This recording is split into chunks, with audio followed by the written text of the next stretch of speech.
भूखल बानी भोले बाबा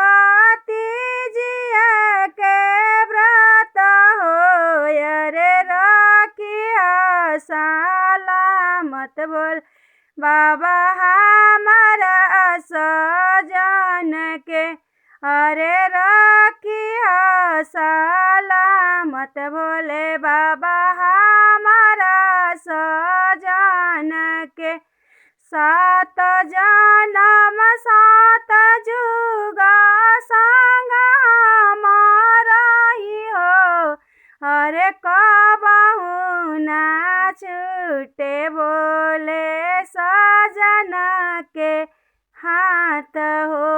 अरे कबहू ना छूटे बोला सजन के हाथ हो। नहीं से ओढ़न बोले बाबा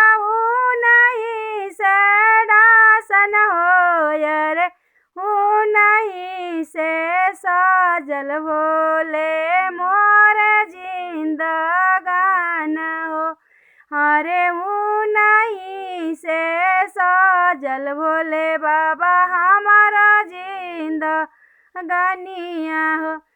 सात जुगे अमर रहे हमर सोहागा हो, अरे सात जन्म जन्म रही नहीं के साथ हो, अरे सात जन्म जन्म रही नहीं के साथ।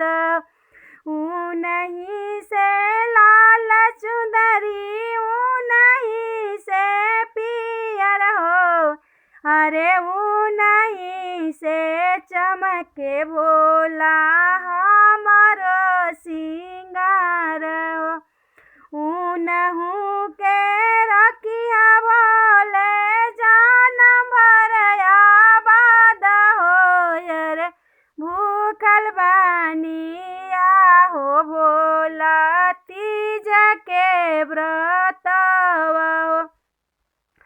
भूखल बानी हो भोला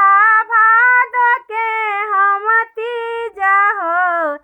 अरे रखिया सलामत भोले हमारा सजन के, अरे रखिया सलामत भोला हमारा सजन के। नाही हमरे नैहर के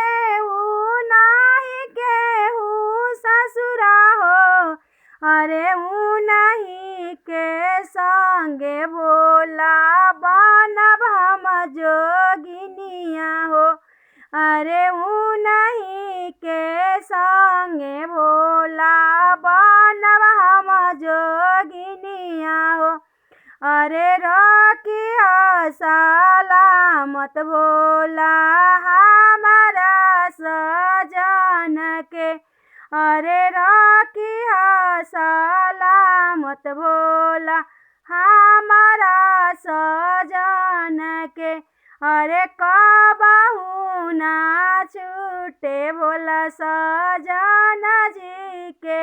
हाथ हो, अरे कबहू ना छूटे भोला सजन जी के हाथ हो। भूखल बानी भोला तीजिया के व्रत हो, अरे रखिया सलामत भोला हमारा सजन के, अरे रखिया